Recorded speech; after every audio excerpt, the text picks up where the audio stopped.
अरे ये जी चिंटू के पापा। अरे की है ओकर मम्मी? काम पर से हिसाब करल हो?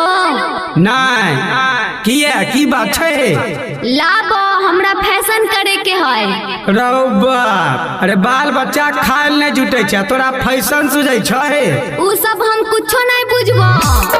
दोसर की कन्या आजकल हीरोइन बन के रही छे, हम उसर नहीं बन के रहिए।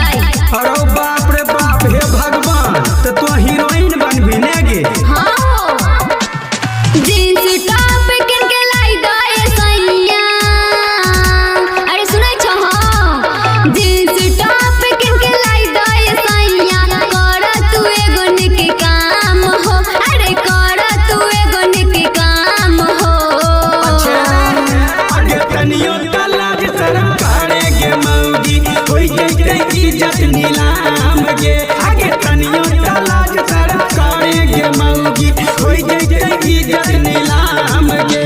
हम सब कुछो नहीं बुझबो, इज्जत नीलाम हम पिनबो तो पिनबो, आजकल के नया फैशन छै। अच्छा अभी आप सुन रहे हैं स्टार अंशु और किरण रानी की आवाज में। गुलाबी कलर के होठ लाली तू लाई दो, लक्ष्मी के आँख वाला गजरा हो। अरे बाप रे, हे गई माय बाप से बात तो सुनाई देगे मौगी, करेबे घर में तो झगड़ा गे। आई में झगड़ा के बात छै हो। गुलाबी कलर के होठ लाली तू लाई दो, लक्ष्मी के आँख वाला गजरा हो। माय बाप से बात तो सुनाई देगे मौगी, करेबे घर में की झगड़ा गे।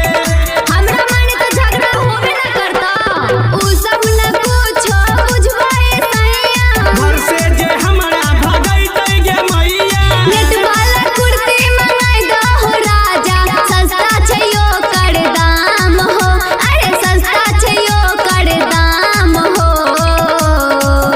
आगे तनियो लाज शर्म करेगे मौगी, होई जैते इज्जत नीलाम गे। आगे तनियो लाज शर्म करेगे मौगी, होई जैते इज्जत नीलाम गे। अपने दारू तारी पीते तो खूब नीक, हम तनका फैशन